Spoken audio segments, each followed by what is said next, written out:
네, 오늘 신앙의 세 단계라는 제목으로 부제는 출발 도약 비상이라는 제목인데요. 이 말씀을 같이 이 제목으로 말씀을 나누고자 합니다. 하나님의 백성은 믿음의 사람을 의미하죠. 하박국 선지자가 오늘 우리가 읽은 대로 이렇게 이야기를 했습니다. 악인의 마음은 교만하고 그 속에서 정직하지 못하지만 의인은, 여기서 의인은 누구를 얘기할까요? 하나님께 의롭다고 여김을 받는 하나님의 백성들은, 이런 뜻이죠. 하나님의 백성은 그의 믿음으로 말미암아 살리라, 이렇게 이야기를 합니다. 그래서 구원받은 하나님 나라의 백성의 특징은 한마디로 따라해 볼까요? 믿음으로 사는 사람들. 자, 그렇다면 우리의 정체성이 믿음으로 사는 사람들인데, 그럼 믿음이란 무엇인가? 이 물음에 대한 대답은 그리 간단한 대답은 아닙니다. 왜냐하면 성경에서 말하는 이 믿음은 다양한 스펙트럼을 가지고 있어요. 단계가 또 있어요. 그래서 한마디로 딱 이렇게 쉽게 얘기하기가 어려워요. 그런데 한 사람이 이제 신앙의 출발을 해서, 믿음을 가지고 출발을 해서 성장해 가는 단계에서 굉장히 중요한 세 개의 꼭지점이 있어요. 전환점이라고도 이야기할 수 있겠죠. 그거를 바로 출발 지점, 도약 지점, 점프하는 도약하는 지점, 그리고 날아가는 비상 지점, 이렇게 표현해 볼 수 있을 것 같습니다. 그리고 각각의 꼭지점마다 믿음의 단계가 있습니다. 첫 번째는 뭐냐면, 신앙의 성장을 위한 첫 출발은 구원을 확신하는 믿음을 갖는 것입니다. 지금은 이런 말을 하는 사람이 없는데, 예전에 제가 어렸을 때만 해도 친척들이 집에 놀러 오잖아요. 그럼 저나 저희 동생한테 뭐라고 얘기하냐면, 야, 너 다리 밑에서 주워왔어. 너 그거 알고 있어? 이렇게 많이 물으셨어요. 요즘은 이제 그런 말을 거의 안 하는 것 같아요. 그 말을 들은 아이들 가운데는 충격을 받고 우는 아이도 있었습니다. 그런 농담을 해서는, 아무리 농담이라도 그런 농담을 하면은 안 되는 농담인데 왜 그런 말을 장난삼아 했는지 모르겠어요. 약간 재밌었나 봐요. 애들이 충격받고 울고 하니까 막 재밌었던 것 같아요. 그런데 정말 그 아이들이 그런 생각을 가졌다면 어떻게 됐을까요? 아, 나는 주온 아이인지도 몰라. 이런 생각을 가지면 그 아이가 어떻게, 정말 그렇게 믿게 된다면 그 아이는 어떻게 될까요? 조금만 혼나면 쫓겨날지 몰라, 난. 그 불안한 마음이 들 거고, 또 잘못해서 매를 맞으면 그걸 잘 받아들이는 게 아니라, 내가 주워온 것이 틀림없어. 우리 엄마 아빠는 내 친엄마 아빠가 아닐 거야. 막 이렇게 생각할 수도 있지 않겠어요? 자, 그 아이가 부모에 대한 사랑을 잃어버리고 두려움 속에서 그 부모와의 관계를 갖고 있다면 그 아이는 정신적으로나 영적으로 건강하게 성장하기 어렵겠죠. 자아가 건강하게 성장하기 어려울 거예요. 마찬가지로 우리가 하나님의 자녀라는 사실이 의심된다면 우리가 영적으로 건강하게 성장하기가 매우 어려울 것입니다. 따라서 우리가 그리스도인으로서 자기 정체성을 갖는 데 있어서 중요한 것 중에 하나는 구원의 확신을 갖는 거예요. 하나님의 자녀가 되었다는 내적 확신, 나는 하나님께 언제나 받아들여지는 존재가 되었다는 그 내적 확신을 갖는 것에서 우리의 신앙은 건강한 출발을 할 수가 있습니다.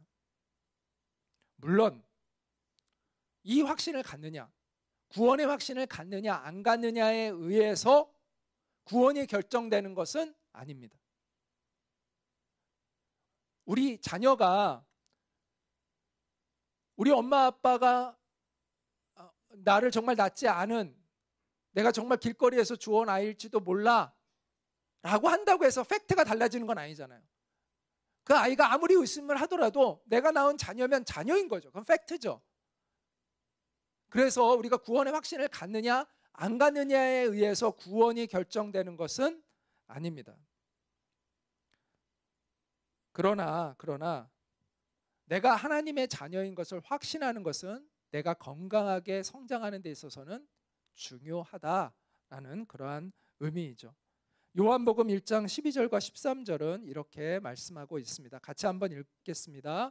영접하는 자, 곧 그 이름을 믿는 자들에게는 하나님의 자녀가 되는 권세를 주셨으니 이는 혈통으로나 육정으로나 사람의 뜻으로 나지 아니하고 오직 하나님께로부터 난 자들이니라. 자, 예수님을 영접하면 그 이름을 믿는 사람은 누구나 하나님의 자녀가 된다라고 성경이 약속하고 있습니다. 그런데 이것을 의심하는 사람들이 있어요. 예수님을 영접했음에도, 믿음에도 불구하고 이것을 계속해서 의심하는 그러한 사람들이 있습니다. 그것에 의해서 구원이 달라지는 것은 아니지만 아까도 얘기한 대로 그가 건강하게 성장하는 데는 많은 저해 요소가 되는 것이죠.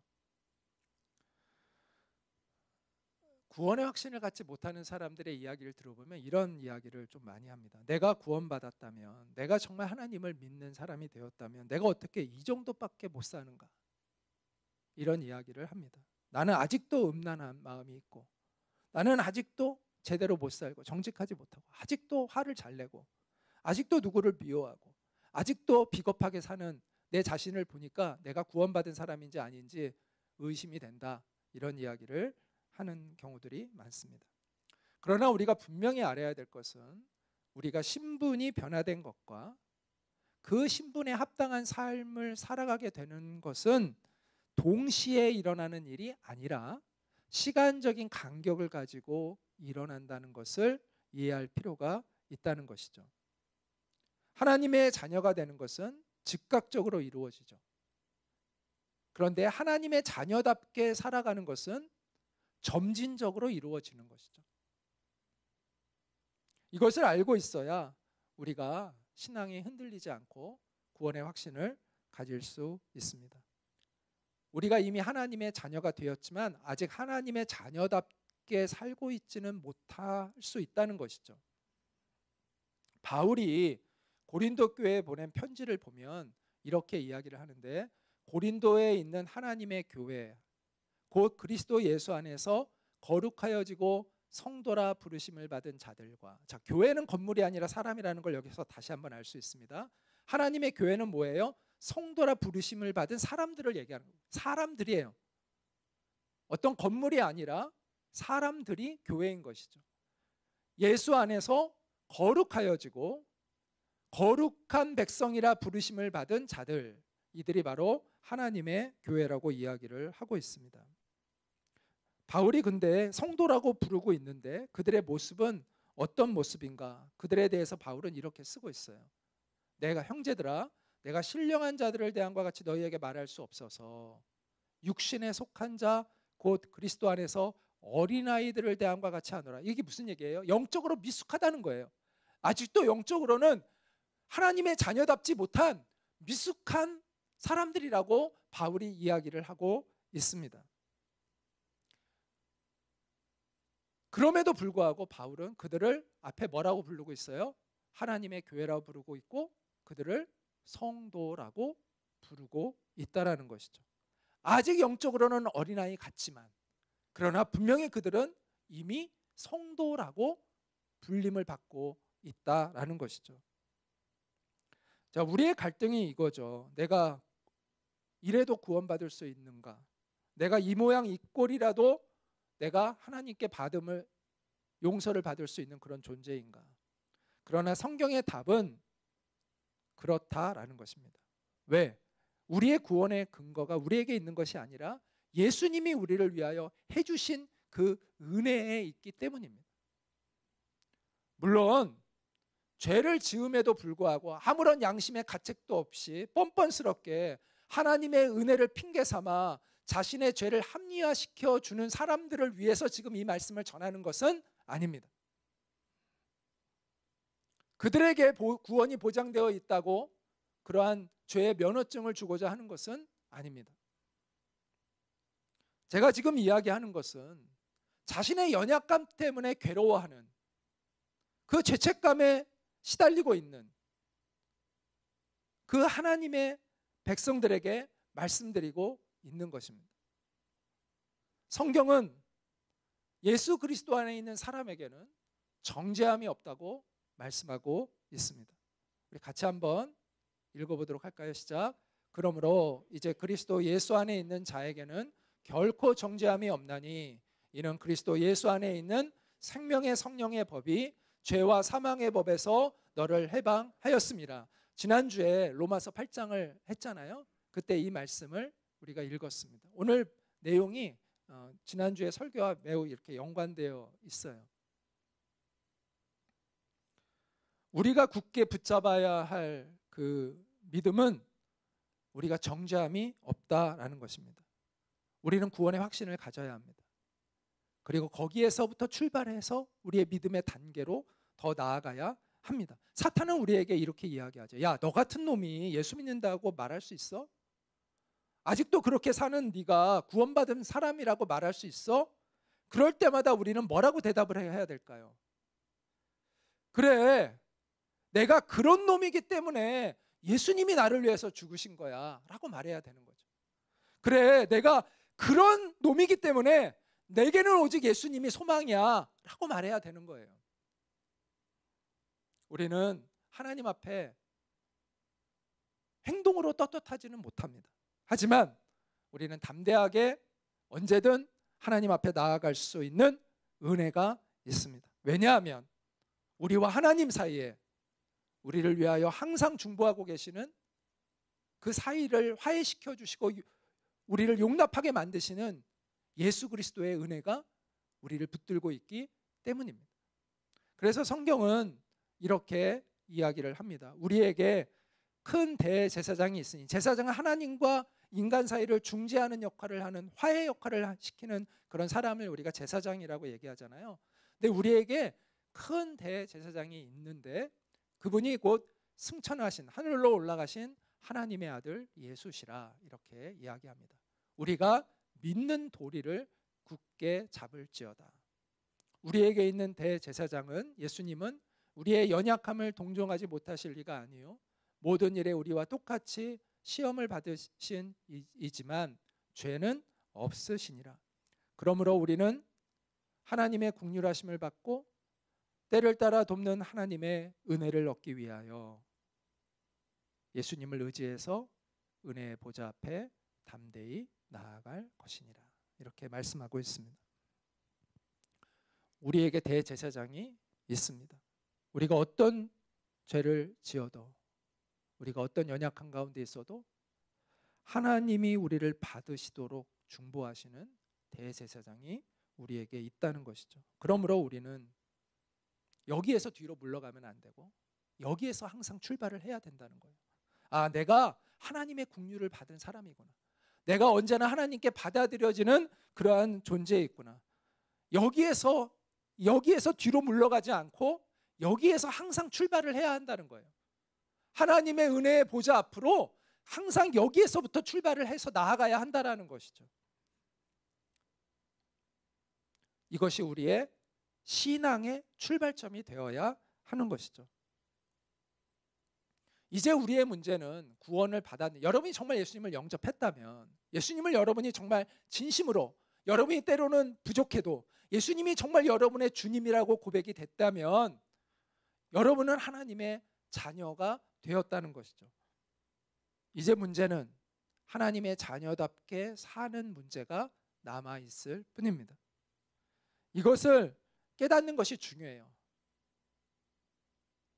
부모의 절대적인 사랑을 확신하는 것이 그 아이가 건강하게 성장하는 데 있어서 기초가 되듯이, 우리가 하나님이 언제나 나를 받아주시고 나를 용서해 주시고 나를 용납해 주시는 분이라는 것을 아는 것에서 우리의 신앙은, 확신하는 것에서 우리의 신앙은 건강하게 출발할 수가 있는 것입니다. 자, 그 다음에 이제 도약 지점을 살펴보고자 합니다. 자, 출발은 구원의 확신이었어요. 도약 지점은 주님께 순종하는 것입니다. 이제 도약은 한 단계 딱 뛰는 것이죠.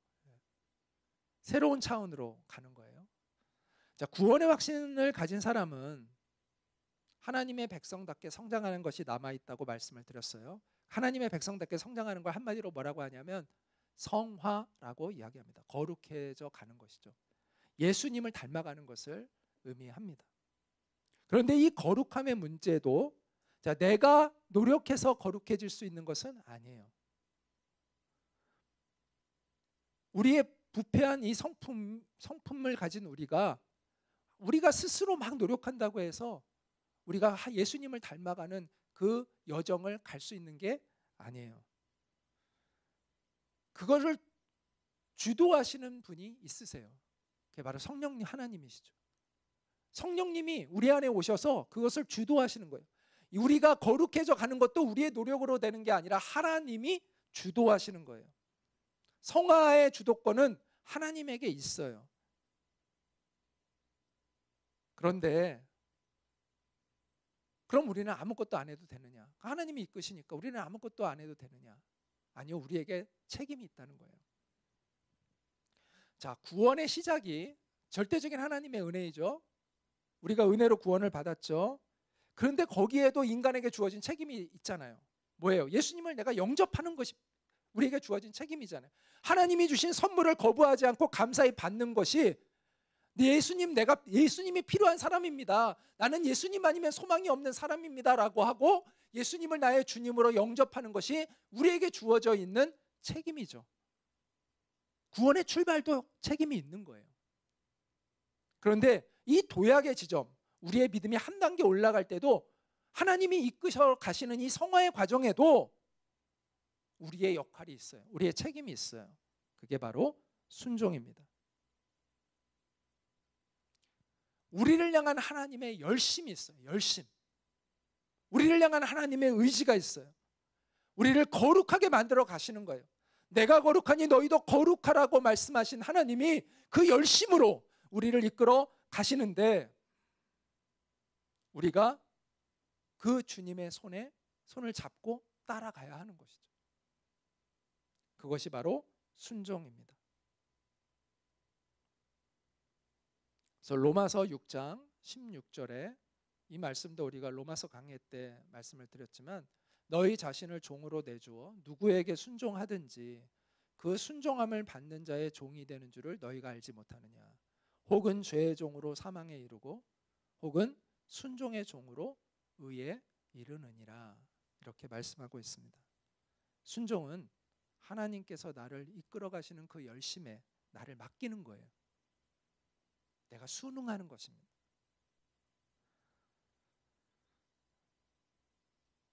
나를 이끌어 가시는 하나님의 손을 내가 붙잡고 주님을 따라가는 것이죠. 그 순종의 믿음을 보일 때 우리의 신앙은 도약 지점을 맞이하게 됩니다. 자, 성경을 보면 우리를 기죽이는 많은 위대한 신앙인들이 나옵니다. 근데 그들은 마치 태어날 때부터 우리가 보기에 태어날 때부터 믿음을 가진 것처럼 착각할 수 있지만 그렇지 않습니다. 그들은 우리와 똑같이 연약하고 부끄럽고 또 실수도 많은 그런 사람들이었다는 것을 알게 됩니다. 여러분, 아브라함만 봐도 그렇잖아요. 아브라함은 자기가 죽을까 봐 2번이나 아내를 팔으려고 하지 않았습니까? 최소한 우리는 그러지 않잖아요. 아브라함은 심지어 아내를 2번이나 팔려고 했어요. 야곱을 보세요. 형과 아버지를 거짓말로 속이고 도망한 그런 비겁한 사람이 아니었습니까? 우리보다 더 나은지 못한 그런 사람들이었어요. 그러나 하나님의 열심이 그들을 위대한 믿음의 사람들로 세워갔던 것이죠. 그런데 한 가지 그들에게 책임이 있었던 거죠. 그것은 하나님의 손을 뿌리치지 않고 그 손을 붙잡고 하나님의 그 열심에 따라갔던 거죠. 때로는 넘어질 때도 있었지만 다시 일어나서 주님을 따라 나섰던 것이죠. 그들이 그렇게 하나님의 인도하심에 순종할 때마다 그들의 신앙은 한 단계 한 단계 성장해 갈 수가 있었습니다. 하나님이 떨기나무에서 모세에게 나타나셨을 때의 이야기가 출애굽기 3장에 나오죠. 하나님은 모세를 택하시고 그를 믿음의 거인으로 이끄시고자 결심을 하셨죠. 의지를 가지고 그에게 나타나셔서 이렇게 말씀하셨습니다. 네가 선 곳은 거룩한 땅이니 너의 발에서 신을 벗어라. 자, 그 당시에 신을 벗는다는 것은 종이 되겠다는 것을 의미합니다. 모세는 실제로 신을 벗었습니다. 그리고 그 의미대로 그는 하나님의 종이 되었습니다. 바로 그 지점이, 모세가 하나님께 순종하기로 결심했던 바로 그 지점이 모세가 영적으로 급격히 성장하는 놀라운 전환점이 되었다라는 것이죠. 이후로 모세는요, 아주 급속하게 하나님의 사람으로 세워져 가는 것을 우리가 성경을 통해서 보게 됩니다. 신을 벗으면서부터, 하나님 앞에서 내가 종이 되겠다는 결심을 하면서부터, 그 순종을 결단하면서부터 그의 믿음은 급속하게 성장해 가는 것을 보게 됩니다. 자, 구원받은 것으로 끝내려고 하는데 구원은요, 칭의로 우리가 의롭게 되어지는 것만이 구원이 아니라 거룩해져 가는 그 모든 과정이 다 구원의 과정입니다. 출발을 했을 뿐이에요. 구원의 출발을. 거기서 멈추면 어린아이 같은 사람이 되는 거예요. 우리가 계속해서 우리의 믿음은 성장해야 돼요. 성장하는 데 있어서 가장 중요한 것은 순종하기로 결단하는 것입니다. 하나님의 말씀에 순종하기로 결심하는 거예요. 그러지 않으면 계속 어린아이와 같은 영적인 수준에 머물러 있을 수밖에 없습니다. 우리는 성장해야 합니다. 거룩해져 가야 합니다. 하나님의 사명을 감당하는, 하나님께 쓰임받는 사람이 되기를 원해야 합니다. 하나님이 약속하신 젖과 꿀이 흐르는 땅으로 우리는 전진해 가야 합니다. 그것을 주님이 주도하십니다. 하지만 우리에게 남겨진 것은 그 주님의 주도하심에 나를 맡기는 것입니다. 순응하는 거예요. 자, 지금까지 구원의 확신, 이것이 출발 지점이고 우리가 순종함으로 우리의 믿음은 크게 성장할 수 있는 단계에 오르게 된다고 말씀을 드렸습니다. 자, 그런데 도약을 했는데, 새가 날기 위해서 도약을 했는데 못 날르면 추락하죠. 비행기가 이륙을 했는데 올라가지 못하면, 하늘을 뚫고 구름을 뚫고 올라가지 못하면 추락할 수밖에 없죠. 마찬가지로 신앙의 도약만 하고 비상하지 않으면 우리는 추락할 수 있습니다. 많은 그리스도인들이 처음에 은혜를 받고 또 순종하려고까지도 해요. 그래서 신앙의 도약을 이루고 어느 단계까지 급속히 믿음이 성장해 가다가 추락하는 사람들이 있습니다. 그리고 어떤 사람은 그 추락이 너무나 그에게 심한 충격이 되어서 다시는 도약을 하지 못하는 그런 사람도 있습니다. 그렇기 때문에 우리는 도약하는 신앙에서 멈추면 안 되고 비상하는 믿음을 가져야 합니다. 이 비상하는 믿음은 뭐냐? 예수님의 십자가를 지고 예수님을 따르는 결단을 하는 것입니다. 하나님의 의로운 백성으로 내가 어려움을 겪어도 내가 굴하지 않고 이 길을 가겠다고 결심하는 거예요. 그래서 예수님께서는 제자들에게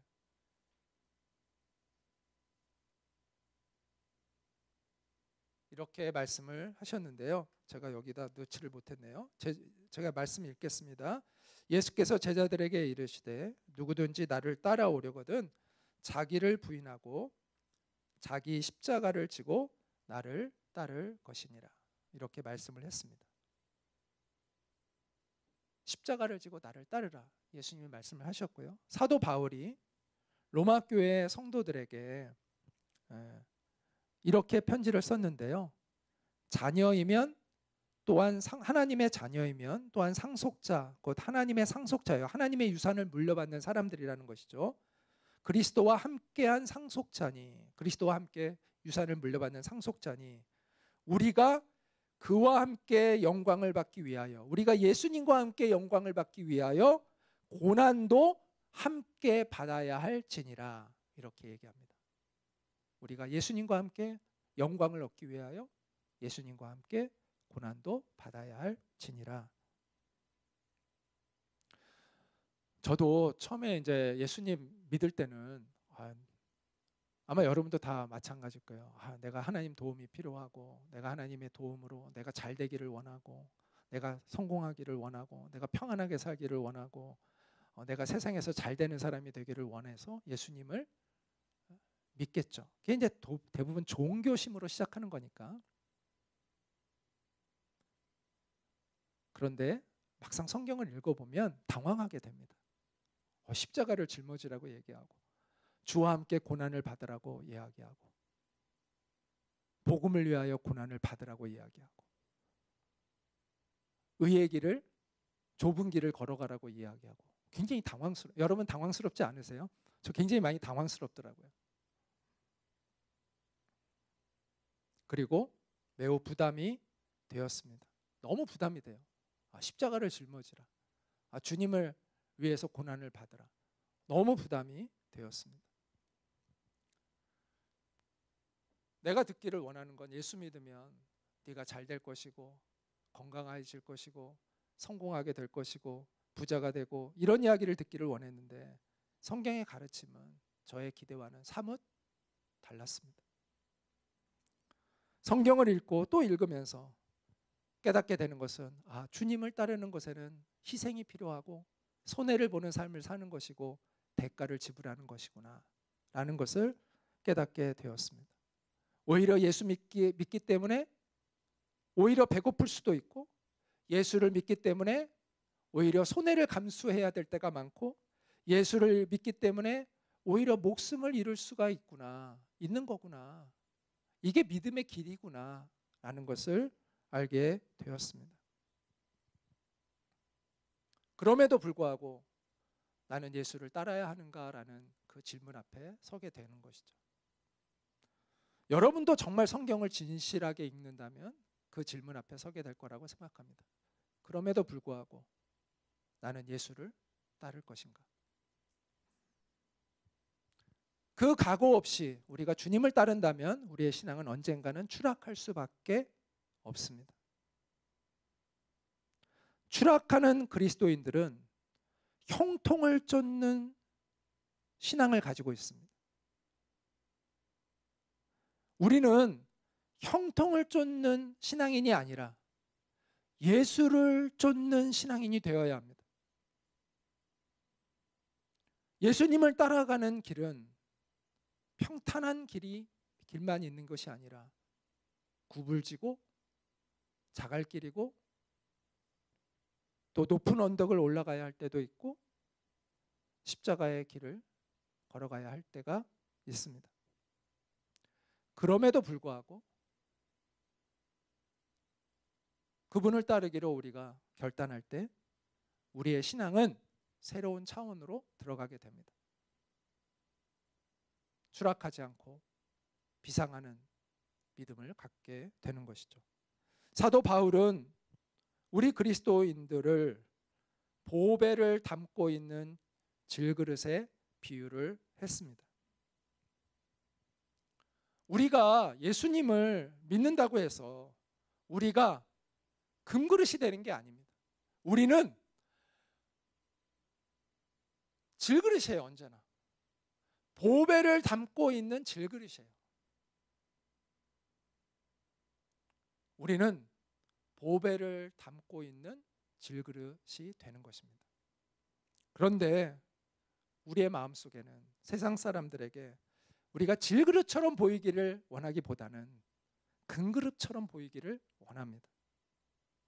뛰어나지 못한 사람은 뛰어나게 되기를 원하고, 가난한 사람은 부자가 되기를 원하고, 병에 걸린 사람은 건강한 사람이 되기를 원합니다. 저는 지금 그것을 바라는 것이 잘못되었다고 말하는 것이 아닙니다. 그게 잘못됐다는 이야기가 아닙니다. 그건 너무나 자연스러운 거예요. 우리 안에 그런 마음이 있는 것이 자연스럽죠. 그리고 실제로 우리가 바라는 대로 그렇게 될 수도 있습니다. 그렇게 보여지는 사람이 될 수도 있어요. 금그릇이 되는 것은 아니라고 얘기했어요. 보배를 담은 질그릇인데 우리의 본질은, 그러나 세상 사람들에게 금그릇처럼 보이는 사람이 될 수도 있어요. 누구는 세상에서 높은 지에 올라갈 수도 있고, 누구는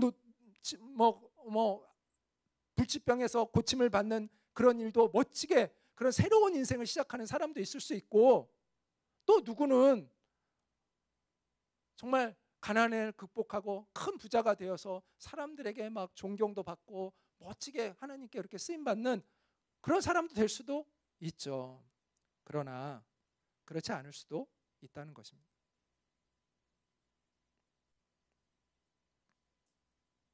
우리는 세상 사람들 앞에서 금그릇처럼 보이기를 원하고 금그릇 같은 인생처럼 멋있게 그럴듯하게 보이기를 원하지만, 그러면서 하나님께 영광을 돌리고 싶어 하지만, 실제 우리의 인생은 많은 경우에 질그릇처럼 보일 수 있다는 것이죠.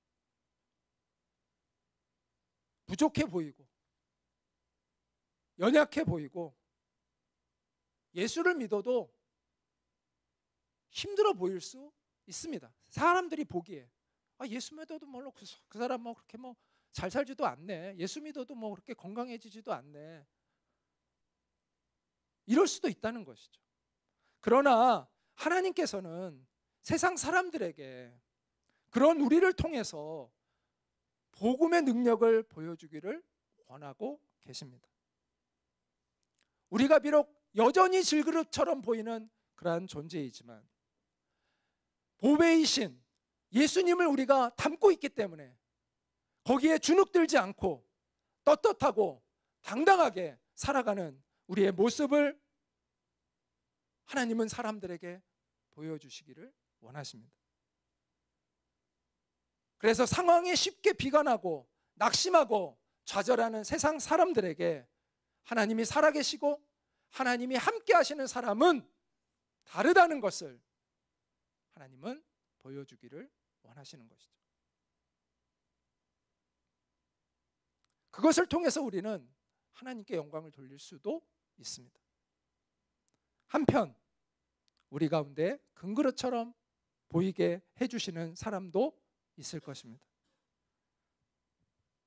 아까도 얘기했지만 하나님의 사람은 자신이 질그릇이라는 것을 아는 사람입니다. 하지만 세상 사람들 눈에 금그릇처럼 보이는 그러한 은혜를 입게 된 사람도 있을 것입니다. 명성을 얻고 직장에서도 승승장구하고 벌이고 있는 사업도 크게 번창하는 그런 하나님의 사람도 있겠죠. 그들에게는 하나님의 목적하심이 무엇일까요? 남들로부터 인정받는 그러한 성공을 했음에도 불구하고 겸손하게 자신을 낮추어 하나님을 경외하고 세상 사람들을 섬기는 것을 통해서 하나님이 또한 영광을 받으시는 것입니다.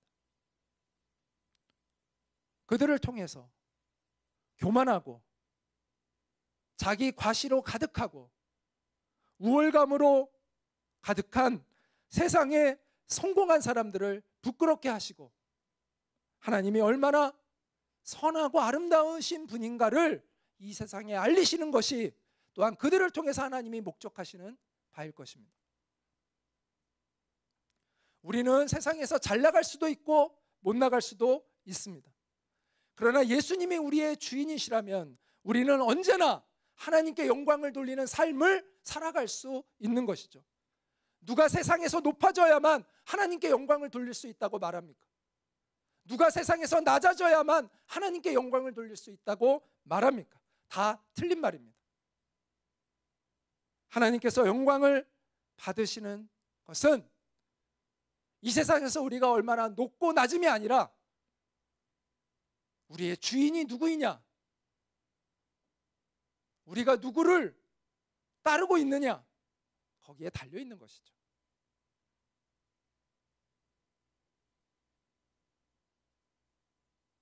우리의 어떠함을 초월하는 것입니다.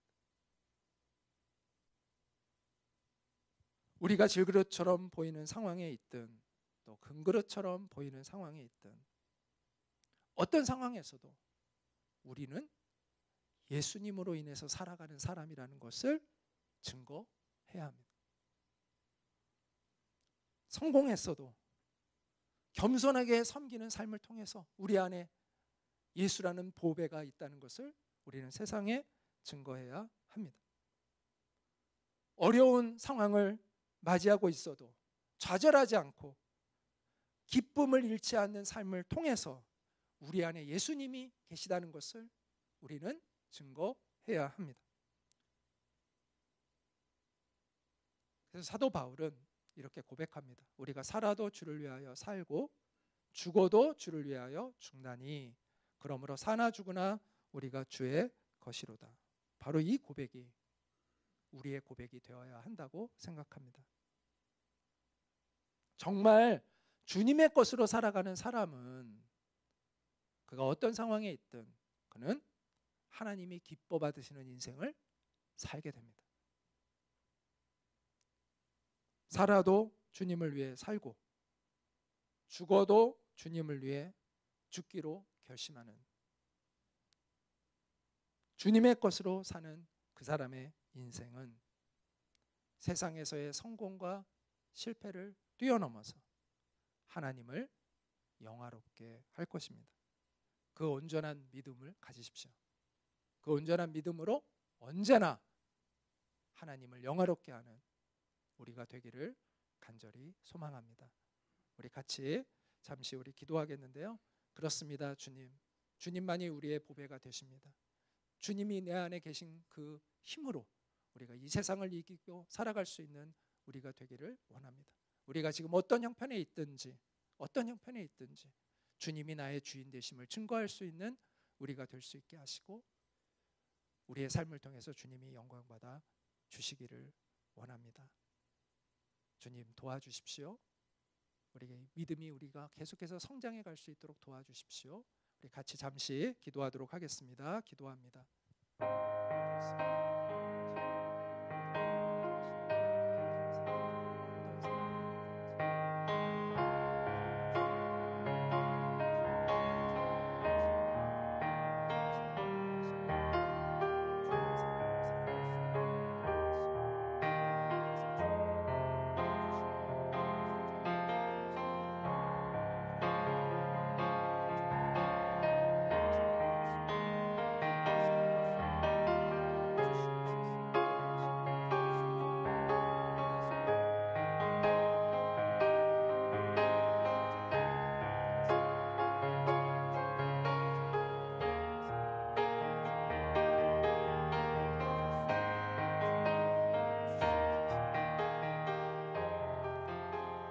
하나님, 우리에게 믿음을 주시고 이 믿음으로 이 세상을 이겨나갈 수 있게 해주시는 하나님께 감사합니다.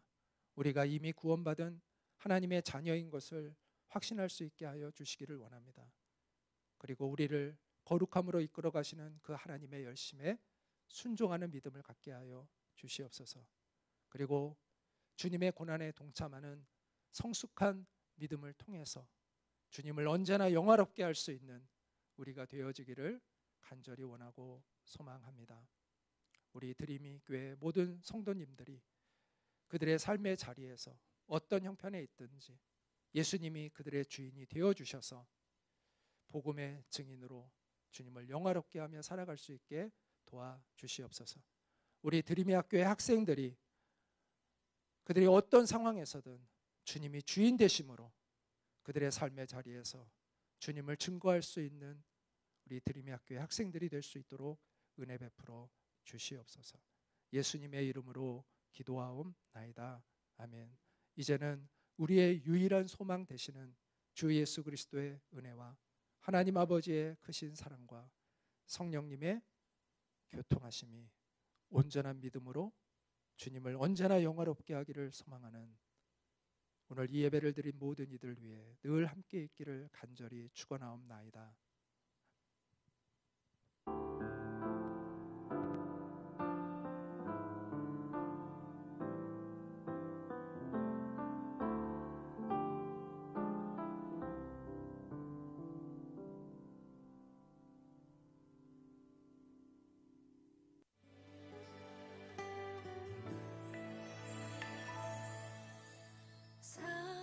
사람이 넘치기보다